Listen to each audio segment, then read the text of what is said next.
In our society, we often see that a small problem can become a big reason for someone's sadness.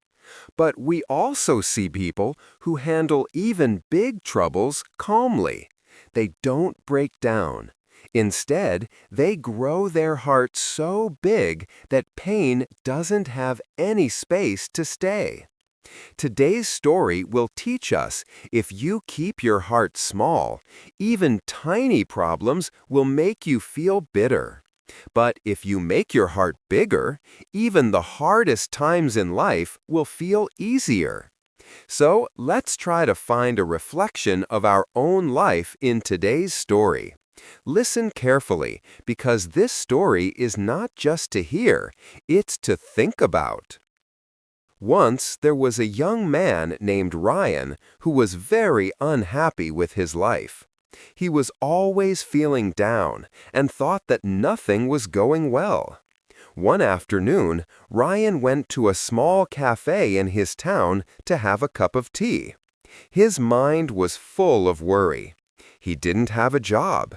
His family was pressuring him, and he was scared about his future. He sat quietly in a corner holding his cup of tea. At the next table, a few older men were chatting.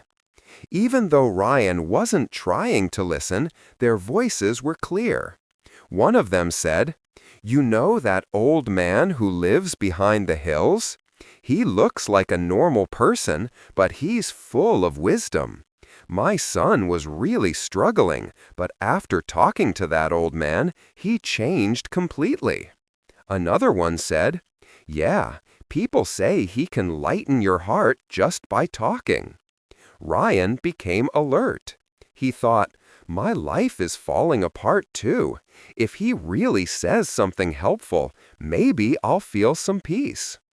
That evening, Ryan started walking quietly towards the back of the hills where people said that wise old man lived.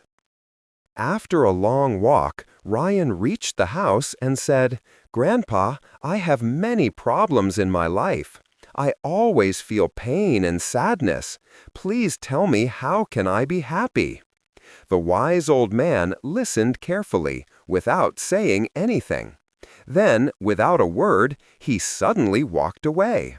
Ryan felt confused, but he waited patiently. After a few minutes, the old man came back holding a glass of water and a small bowl filled with salt. He said, "Take a handful of salt from this bowl and put it into the glass. Then drink the water."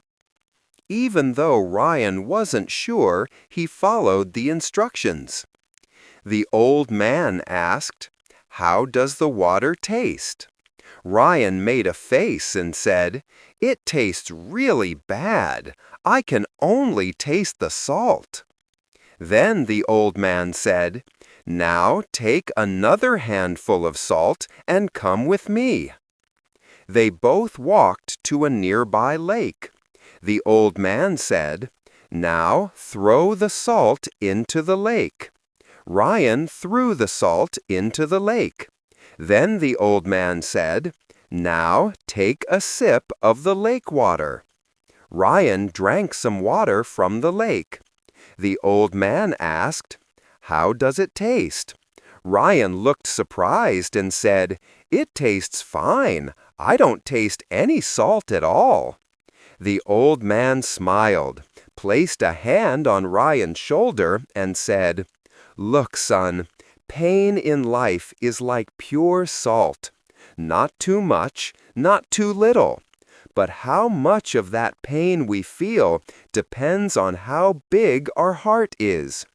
If your heart is like a small grass, even a little pain will make you bitter.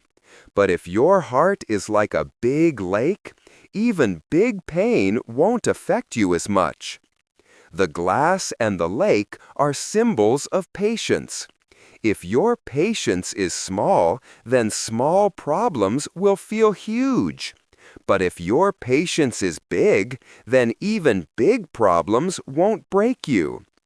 Everyone has problems in life. There is no one in this world who doesn't face pain. Just like we can't understand the real meaning of happiness without sadness, we also can't learn life lessons without problems. But when we keep thinking only about our problems, life starts to feel full of pain. If just a little salt can make a whole glass of water bitter, then think. If your heart is small, even a small problem will drown you in sadness. So when problems come in life, don't become small like a glass. Become big like a lake. Only then will you be able to enjoy a life filled with peace and happiness. If this story helped you in any way, please share it with others. Thank you.